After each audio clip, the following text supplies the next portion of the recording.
qu'on a ça dans l'équipe secondaire.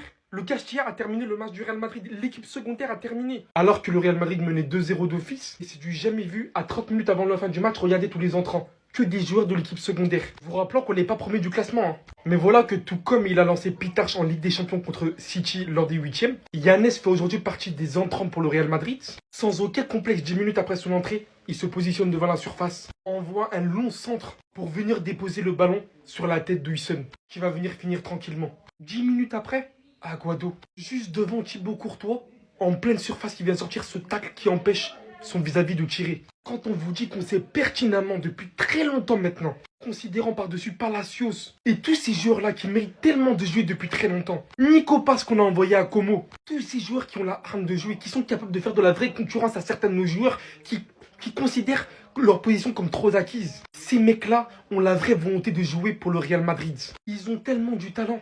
Mais c'est incroyable, c'est du gâchis de les avoir laissés en dehors de l'équipe autant de temps. Franchement, Arbeloa, j'attendais pas autant de ta part, mais merci beaucoup. Carrément, je m'excuse. T'as tellement changé dans cette équipe en fait. Il avait pas menti. Il avait pas menti après sa déclaration. Vous savez ce qui s'est passé aujourd'hui? Sur les 4 buts, il y a eu 4 dingueries. Valverde, quand il nous parlait d'énergie négative dans le vestiaire ou je sais pas quoi, mais je vous jure qu'il avait pas menti. Ce club n'a aucune logique. Le pouvoir de l'amitié que ce club a, je vous jure, ça me fout la rage. Ça me fout trop la rage. Déjà, Valverde, après son triplé contre City, il a encore pété un câble. C'est devenu Neymar Junior Prime. Et des fans de frappe, et des frappes en belle lucarne. Mais les gars, je vous ai dit que c'était le pouvoir de l'amitié. Rudiger qui met un but. Rudiger, ce nul. Ça faisait plus de 2 ans qu'il avait pas mis un but dans sa carrière. Le dernier but qu'il a mis, c'est en janvier 2024. Et les gars, ce pouvoir de l'amitié, il n'est pas fini. Huijsen a marqué un but.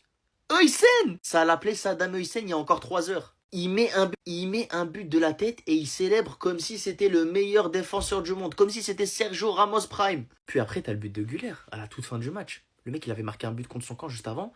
Il met un banger juste après. Il n'y a aucune logique. Moi, quand j'ai vu son but, j'ai arrêté ma hate watch. J'ai juste applaudi.